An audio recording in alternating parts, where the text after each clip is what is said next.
In the last video, we looked at how to measure an angle with a protractor, and you'll be asked to do that. In this video, I'm going to talk to you a little bit more about angles and specifically measuring angles in what are called minutes and seconds. And again, I'm going to clear my face out of here because I want you to concentrate on what's on the screen. So most of the time, especially in our digital age, we measure angles in decimals of a degree. So it might be 57.5 degrees or 57.3 degrees because computers and calculators are designed to work in base 10 in decimal systems.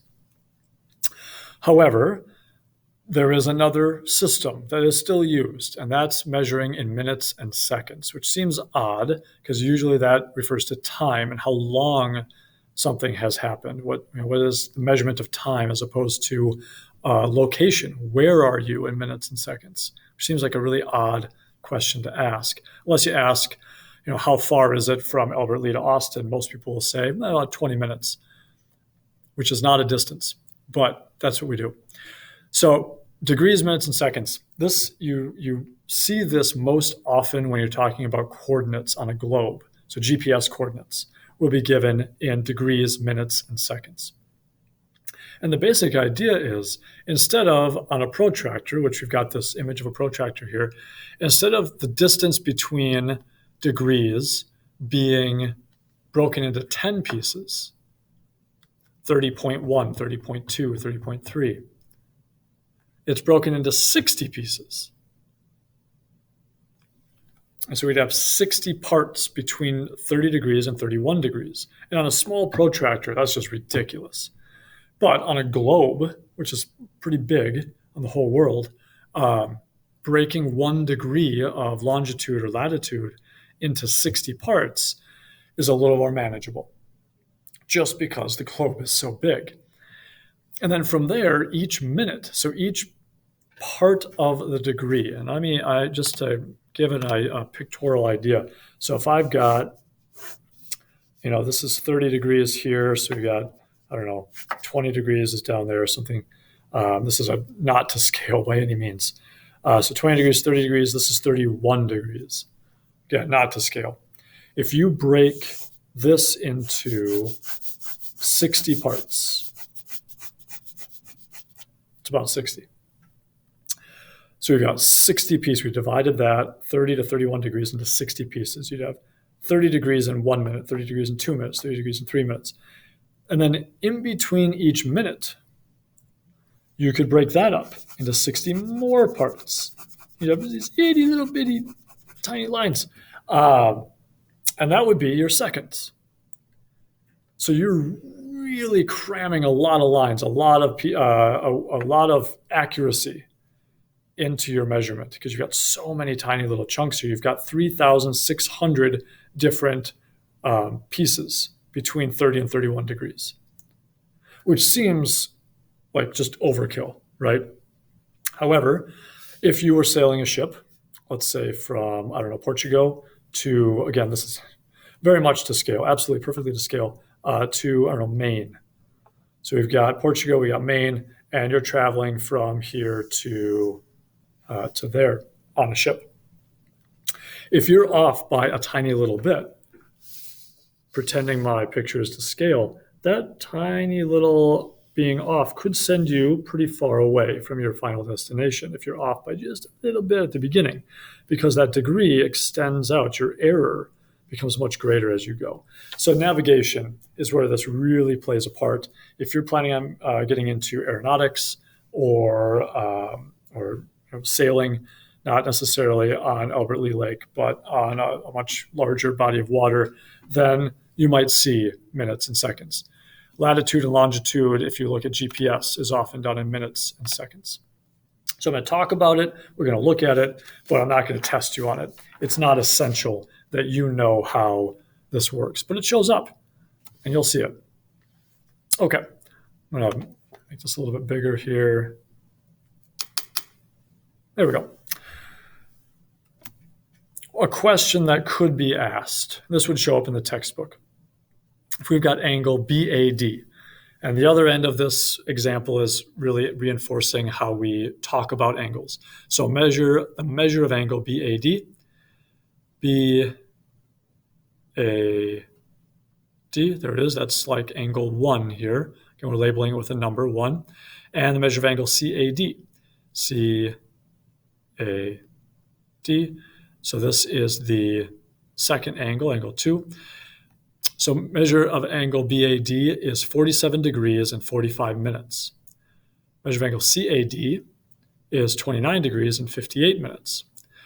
The question might be, what is the measure of angle BAC? This little part right here. If we took the entire angle, angle 1, and we subtracted this part, angle 2, we would end up with the leftover, which is what we want, angle BAD. So I'm going to look at that. And the other thing I'm going to compare this to, which is a little bit more applicable to everyday life, is subtracting with feet and inches.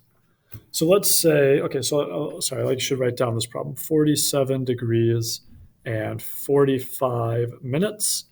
And I wanted to take away 29 degrees and 58 minutes.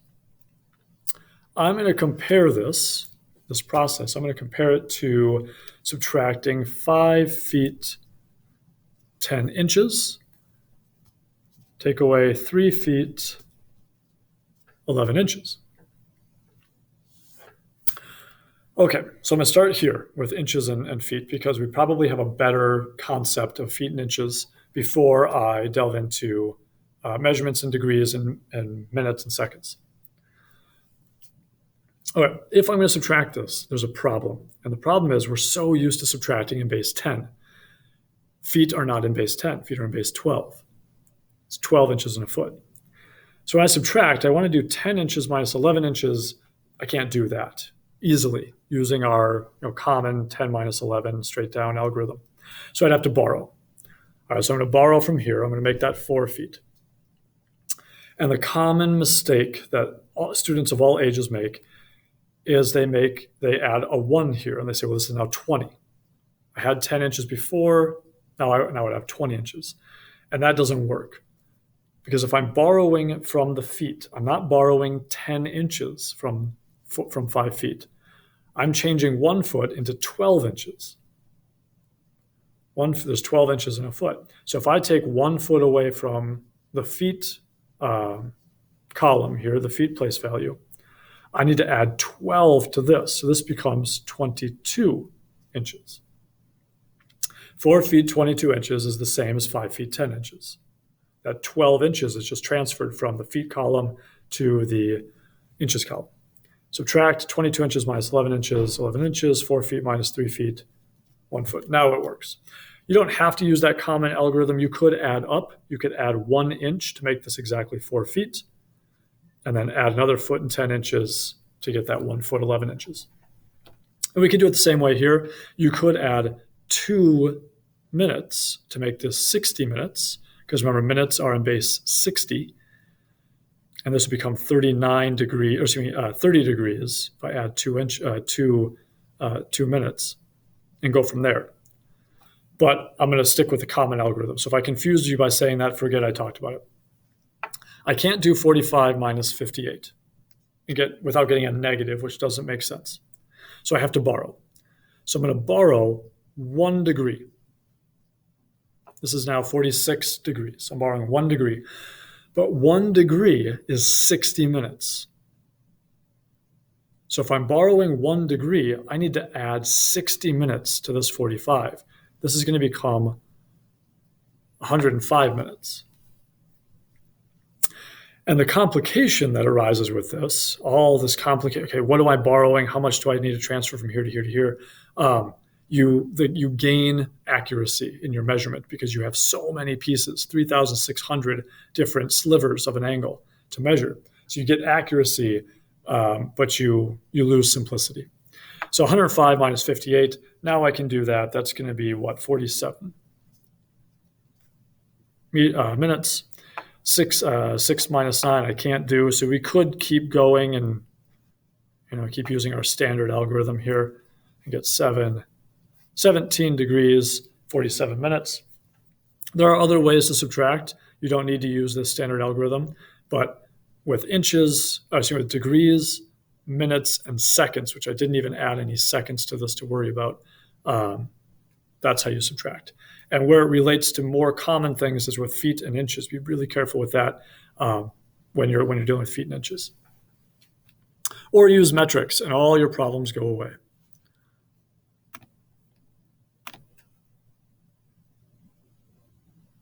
All right, almost done with this lesson.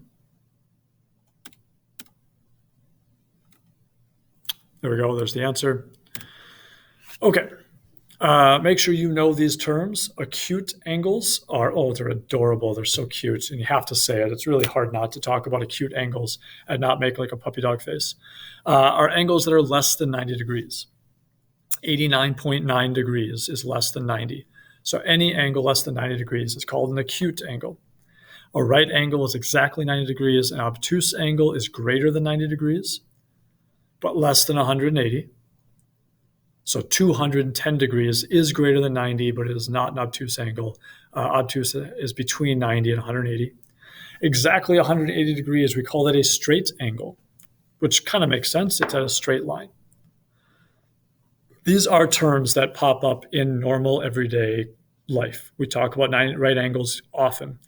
When we're measuring things, when we're talking about houses, building, construction, all sorts of places. So these are terms that pop up outside of math class. Perpendicular, this is where I'm going to end. Perpendicular lines form a 90-degree angle, and there's a couple ways that you can write that two lines are perpendicular. Perpendicular is the symbol that we use to say two lines are perpendicular is this upside down T, like this. So this says line M is perpendicular to line N. We can name lines as a lowercase cursive letter, line M and line N. You could also name it by the points. Points A and B are on this line, so we can call this line AB. So line AB could be perpendicular to line BC. And you could rearrange the letters. You could say BA, line BA is perpendicular to line BC. Or BA is perpendicular to line CB, or AB is perpendicular. So you can rearrange these in different ways. But that perpendicular line, this symbol means perpendicular. Perpendicular lines are 90 degrees to each other. They intersect at a 90-degree angle. And that's it for this lesson. There will be an assignment that goes with these, and I'll talk about that in a separate video.